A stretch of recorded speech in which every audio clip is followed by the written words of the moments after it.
My thanks to all of you for coming here tonight, and for the Atheist, Humanist and Secular Society for hosting this event. As you know, the theme this evening is the proposition that organised religion is the single greatest global threat to human rights. Now that, of course, is a very controversial proposition, because you could argue quite rightfully that there are many threats to human rights globally. And I would just, for one example, cite free market capitalism. You could say that free market capitalism was the single greatest threat to human rights. And why do I say that? Well, here I am drinking a glass of water. It's clean, it's safe, it tastes good. But this morning, 800 million people woke up on this planet with no safe, clean drinking water. That, to me, is an abuse of human rights. In international human rights conventions, human rights are not just about freedom of belief, the right to protest, and free expression. They're also about the right to the basic necessities of life. The denial of those rights is a violation of human rights. Now, we know that we live in a world of plenty, of immense riches. And because of the free market, capitalist, global economic system, that's why 800 million people have no safe, clean drinking water.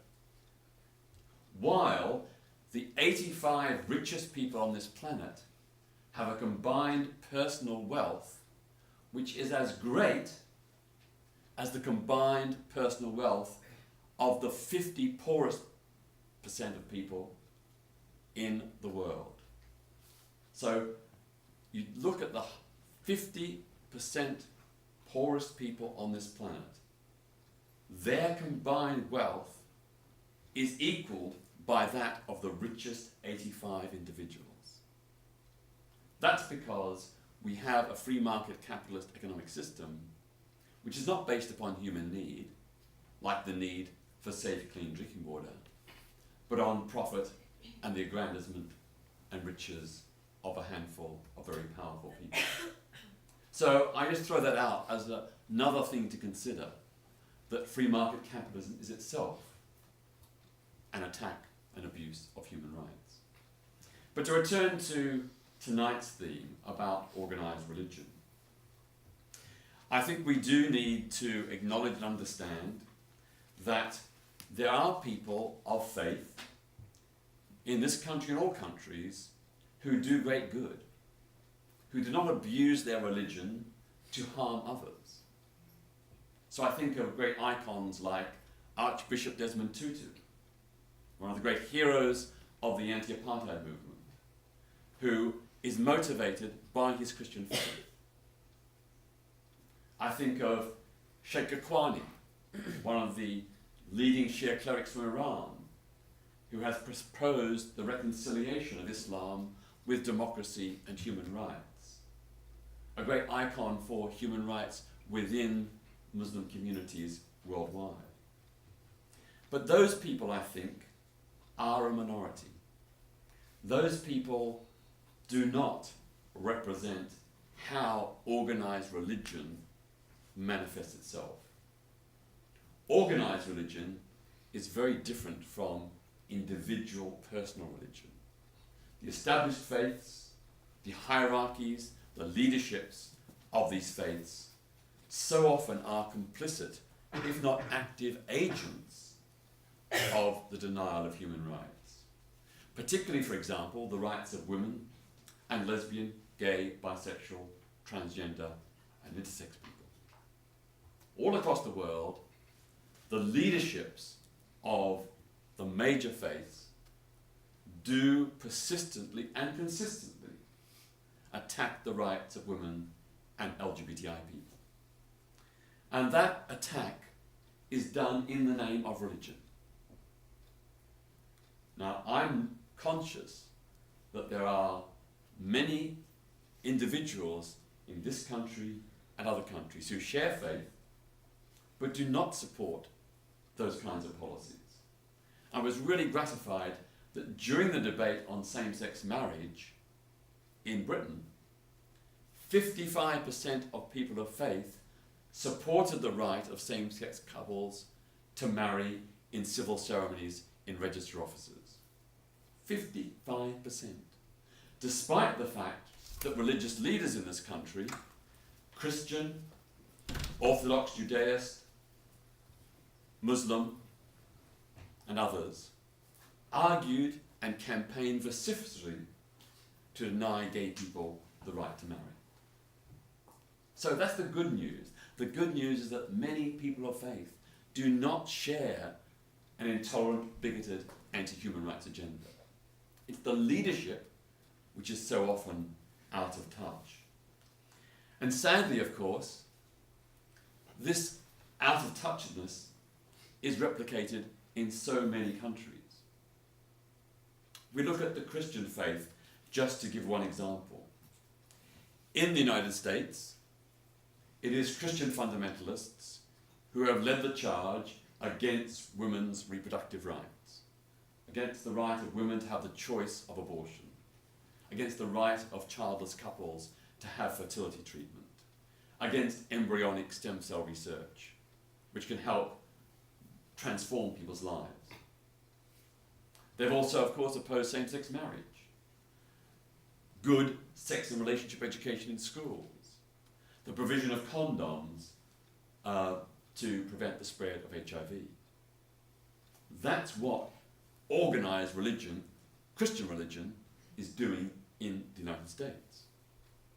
In Nigeria, it's the Christian churches which have not only promoted and advocated and provided the impetus for the new anti-gay law in that country, which outlaws gay equality advocacy and outlaws LGBTI organisations, but also they are responsible for the witchcraft and witch hunting atmosphere in that country, where mostly women and children are deemed to be possessed by witches and demons and subjected to horrendous mental and physical abuse in the name of the Christian church. If we look at Uganda, it was the Christian churches, aided by United States evangelicals who went to Kampala to stir up hatred. It was the Christian churches there that gave the backing for the notorious anti-homosexuality bill, which at one point included the death penalty for same-sex relations.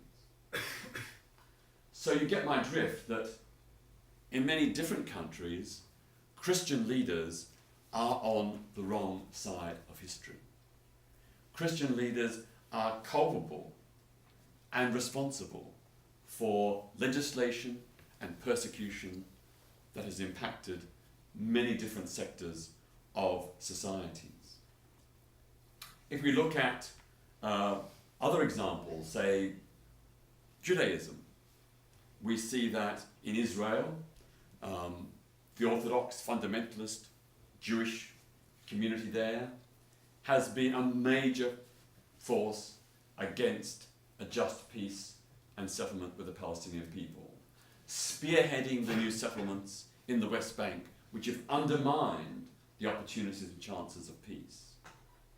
They also, of course, campaigned and protested against women being able to pray at the Wailing Wall. They succeeded for a long time in preventing women, Orthodox Jewish women, who wanted to pray at the Wailing Wall. It took a great campaign by Jewish women to assert their right.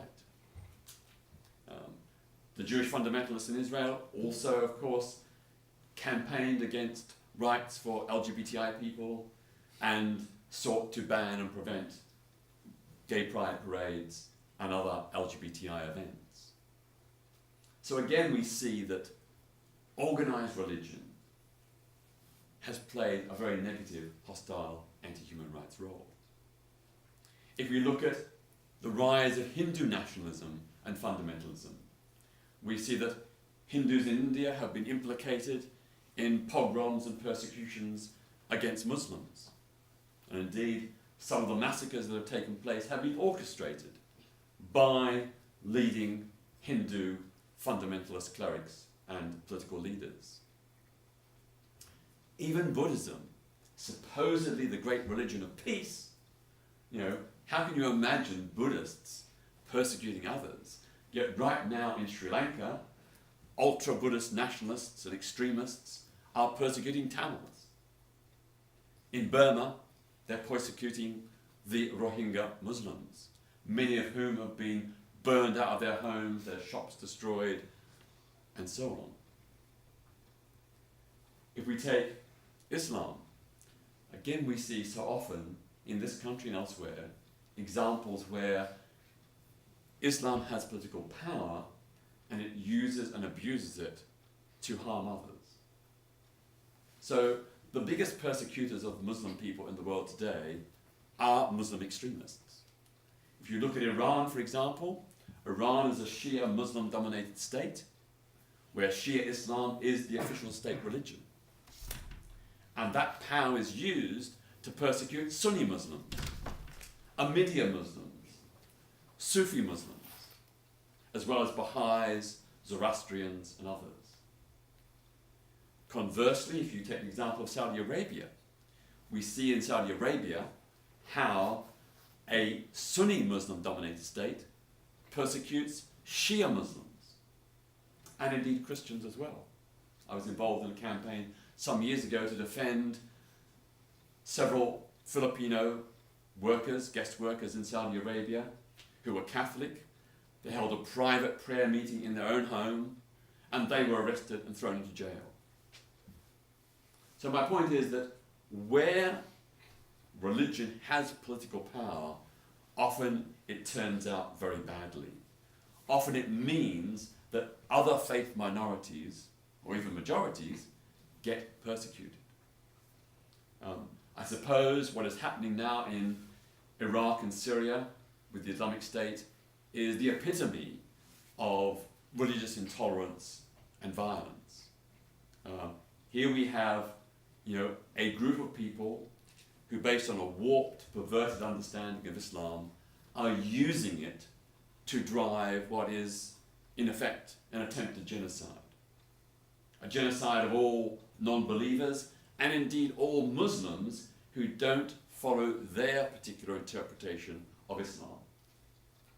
And I must pay tribute to the heroic Kurdish Muslim people in Iraq and Syria who are resisting Islamic State, who believe in Islam but also believe in democracy, human rights, and secularism. They want to see a separation of religion and the state, so that the state does not privilege any faith, that people of all faiths and no faith are equal before the law. What we're seeing right now, particularly in northern Syria, in Kobani, it is a struggle between democracy and fascism. Fascism of ISIS in a clerical disguise, but fascism nonetheless. And I really do hope that governments around the world will recognise this and do more to provide practical aid to the Kurdish resistance. They have said they need heavy weapons, communications equipment, military intelligence, food and medical supplies. We should be supporting them, not by Western troops or airstrikes, which would be counterproductive, but by aiding the Kurdish resistance so they can liberate themselves and defeat ISIS. To me, this is a simple issue of solidarity. We support their struggle. Their struggle is just.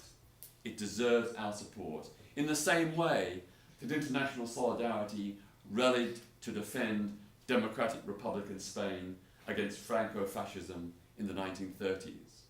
In the same way that in the 60s, 70s and 80s, the world rallied to support the just struggle against apartheid in South Africa. That solidarity is needed now against the clerical form of fascism promoted by Islamic State. Of course, Islamic State is not the only example of Islamist fundamentalism and extremism. We've also, of course, seen in northern Nigeria, Boko Haram wage attacks upon both Christian communities and other Muslims who are not deemed to be sufficiently devout. We all know about the kidnap of those schoolgirls who still are missing all these months later. But a lot of people forget about the preceding years of massacres of school students, where Boko Haram, in the name of their warped idea of Islam, believed that education is forbidden, and went into schools and shot dead pupils and teachers. Not just a few, but many, many, many attacks in which scores, even hundreds, were killed or injured. So it's for all these reasons that I argue that organised religion is the single greatest global threat to human rights. And it's why I'm a humanist. I believe that a humanist understanding of the world, based on scientific knowledge, evidence, reason, compassion, and human rights principles, is a better way to understand the world, a better way to construct society than a society based upon religion. While people are entitled to their faith, and I will defend their right to hold their faith, I will oppose any persecution of a religious person, I do not believe that any state should be based upon faith or privileged faith. And that's what humanism and secularism are all about. Secularism is not the same as being anti-religious or anti-clerical. Secularism is simply saying that the religion and the state should be separate, that no religion should have privileged legal status within the state, that no faith should have more rights than others, that people of all faiths should be equal before the law, together with people of no faith. And that is why religious people should be secularists. Religious people should support secularism because it guarantees religious freedom for everyone. So we don't end up with a situation like Iran, where the Shia-dominated state persecutes the Sunni Muslims, the Baha'is, the Zoroastrians, and others. I think it's also very important to remember that if we have a state where no religion is privileged, this isn't just an issue for other countries, it's an issue for us here in Britain. Because the Church of England is the official state religion. It's the established church. It has legal privileges. So for example, 26 Church of England bishops sit in the House of Lords simply because they are bishops of the Church of England. They haven't been elected, they haven't been appointed on merit or achievement, it's simply because they represent the Church of England. Do you know that Britain is the only state, apart from Iran, where clerics sit of right in the legislature? The only state. I would say very bad company. Also, of course, we have seen the way in which, in the passage of all the different equality laws in Britain over the last decade or so, very good equality laws, written into them are limited qualified exemptions for faith organisations. So you take the Equality Act of 2010 or the employment regulations of 2003-2004, which gave protection to LGBTI people in the workplace. In all these laws it says that religious organisations have exemption where compliance would be against their religious ethos. So in other words, it's not just places of worship that have exemption, not just churches, mosques, temples and synagogues, it's also faith-run organisations like faith schools, faith-run nursing homes, shelters for the homeless. All these are exempt in a qualified way if they can argue and show that to employ someone or to provide a service would be against their religious ethos.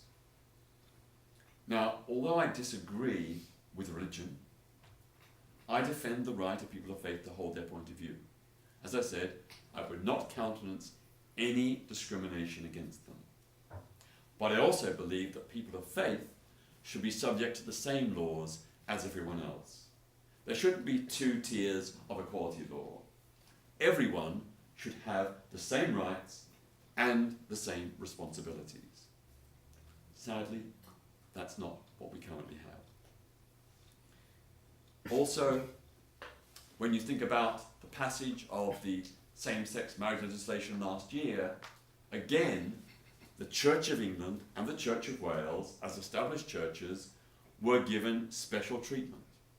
The government decided, after much lobbying, that faith organisations should be allowed to conduct religious same-sex marriages if they wish.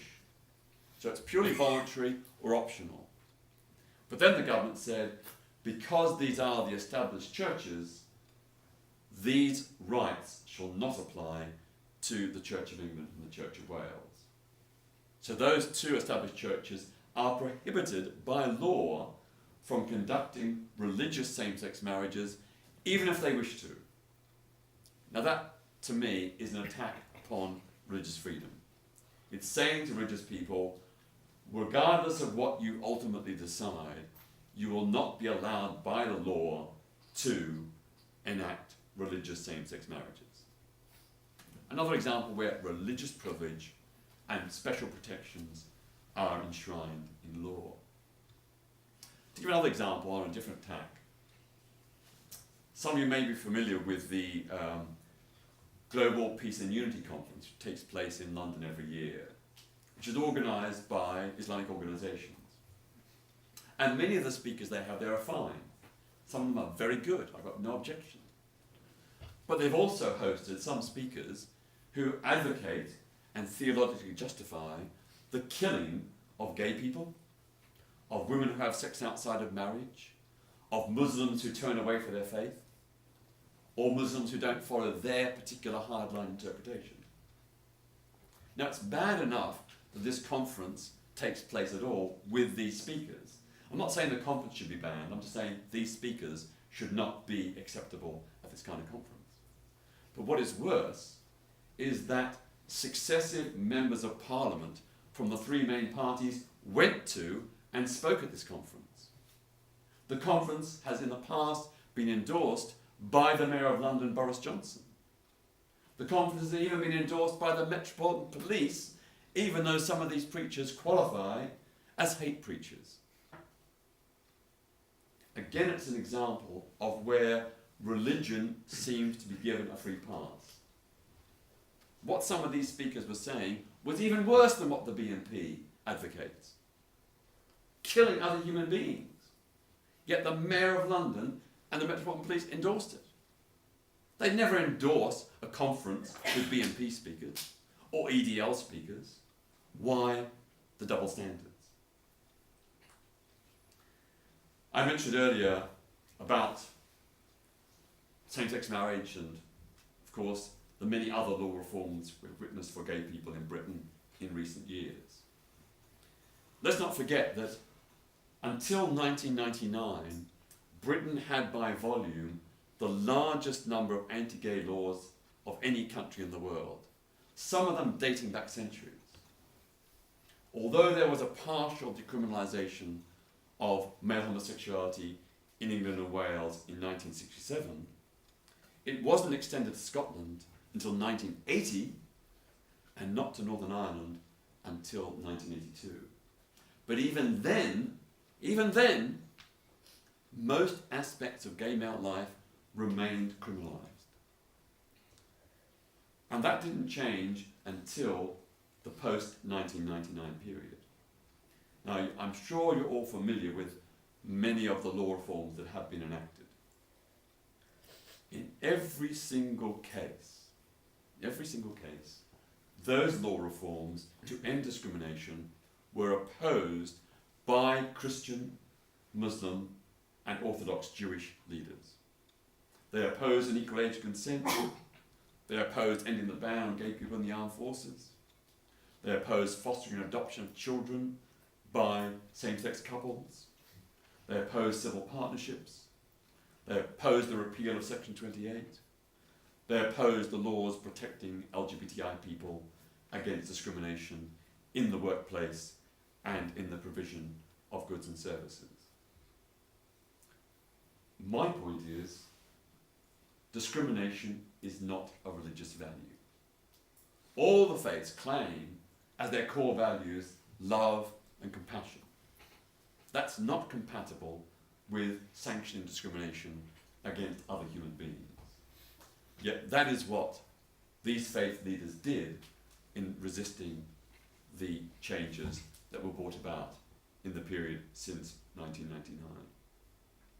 As I said, I was so gratified during the same-sex marriage debate when that poll came out with the result that 55% of people of faith supported same-sex civil marriage in register offices. The religious leaders opposed it, but a majority of faith people supported it. That gives me cause for hope and confidence. I've said that I defend people of faith to hold their point of view, even where I disagree with them. You know, this isn't just a one-way street, this is a two-way street. Some of you may have heard about the case of Harry Hammond, a Bournemouth street preacher who was arrested and convicted for holding up a sign saying, "Stop homosexuality, stop lesbianism." He was convicted under the public order laws. I thought that was wrong. I disagreed with what he was saying. I supported protests against him, but I did not support him being criminalised for expressing a point of view. His expression of that point of view was not inflammatory, aggressive, harassing, or abusive. He just stated a point of view. He didn't say gay people should be killed, or gay people should be denied equal rights. He just said, stop it. He said he disagreed with it. Now, in a free society, we have to accept people's right to hold that point of view. What they don't have the right to do is to actively discriminate, and certainly not to incite violence against LGBTI people, or indeed anyone else. Now, I offered to go to court to testify in defence of Harry Hammond's right to free speech, but he was so homophobic, he didn't want me. You're also probably familiar with the bed and breakfast owners, the Christian bed and breakfast owners, who turned away a gay couple and refused to provide them with accommodation. They were duly found to have violated the rights of the gay couple concerned, on the basis that in British law, people providing a public service have a duty to not discriminate. Since then, they've claimed that they are persecuted. They're being persecuted, they say, because they're no longer allowed to discriminate against gay people. What a weird situation where the perpetrators of discrimination now portray themselves as the victims. You know, whatever we think, people of faith, to use their faith as a reason for discrimination. Because once you open that door, then where does it end? Once you say that if someone has a conscientious religious belief, they shouldn't be required to comply with equality laws, you open a Pandora's box. You could, for example, end up with Orthodox, Christian or Muslim people who work in supermarkets saying they won't handle beer or pork at the checkout.